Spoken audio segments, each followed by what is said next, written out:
I'm David Haynes. I'm the editorial page editor at the Milwaukee Journal Sentinel. And the editorial board, along with news reporters and editors, are joined today by Governor Scott Walker. Governor, welcome. Good to be back. Thanks for being here. So let's start with a question that's been in the news. You've said repeatedly that right-to-work legislation is not on your agenda, not a priority. But Governor Rick Snyder in Michigan said much the same thing, and then when that bill landed on his desk last week, he signed it. I wonder if you've thought about just taking that issue off the table. You said it's been a distraction or could be a distraction. Why not just take it off the table and say, I won't consider it if it comes to my desk? Sure.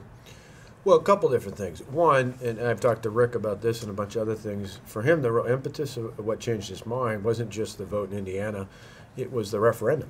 He felt the referendum, I think the unions overstepped their bounds, and in doing so it opened the door for him and other people to take a second look at that issue. There's nothing like that in Wisconsin.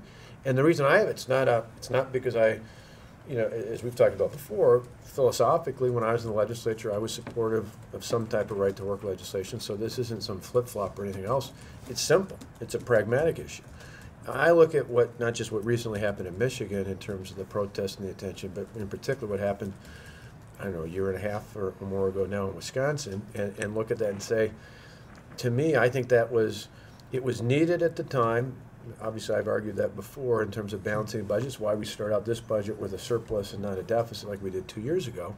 But that what was needed then to go through that again would undermine the number one objective I have, and I have as part of this, my priorities for the budget, and that's creating jobs, because overwhelmingly what I heard from small business owners in the last 2 years is they like what we did, they like our reforms, but they spent about a year, many of those businesses saying they were at a capacity where they could have added work or added customer base, and they didn't because of all the uncertainty. First with the protest, then with the first wave of recalls, then with the recall this June that involved me and others. And so I don't want anything that creates that kind of uncertainty. It's simple. It's not just a philosophical issue. It's as simple as I just don't see that as a good way for us going forward. I think that would be a huge distraction. And it's one where, the other thing I should just say, because I think it's important for private sector unions to know, is by and large, they've been an ally. They've been someone that's been key to economic development. You look at things like, which I'm sure we'll talk about, the mining legislation, operating engineers and a bunch of other skilled trade unions are right there with me. They're supporting me. They've got signs up. They help lobby. They'll help lobby this time. So, have you communicated your feelings directly to the leadership in the Assembly and Senate? Yeah, no, we've conveyed this over and over. And it's part of a larger context. I mean, the right-to-work one they passed is probably the clearest where I've been the most aggressive in saying, we're not going to bring this up. This is not an issue we need to talk about. This would be a huge distraction. But there are other issues.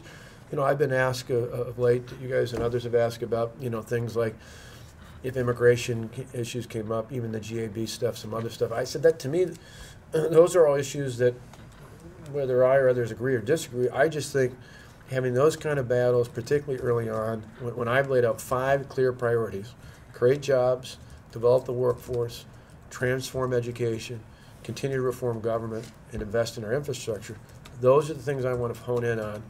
A lot of these other issues, it doesn't mean we'll never make a tough decision, don't get me wrong, but to me, issues that create high-profile distractions from those issues are just things that I'm going to actively push, not only publicly, but in meetings with the legislative leaders, just not to act on.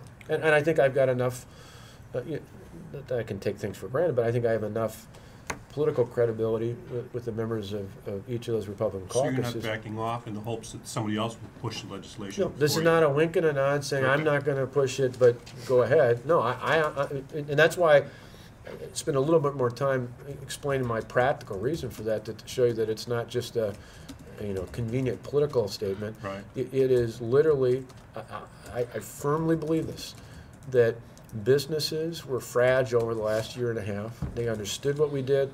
They thought it made sense what we did. They I hear it all the time, appreciate the tough decisions you made, appreciate the fact that unlike Washington and other states, you've got a surplus and not a deficit, appreciate all that you did. But I also know some people along the way have said that they were reluctant to stick out their neck and take risks to expand their business while all this uncertainty was going on. The last thing I want to do from a very practical standpoint is create anything more that would prolong that kind of uncertainty. I'd love for things to be calm, Again, I'm not naive to say there won't be any political discussion or debate. There should be. I mean, we wouldn't live in a democracy if there wasn't a republic.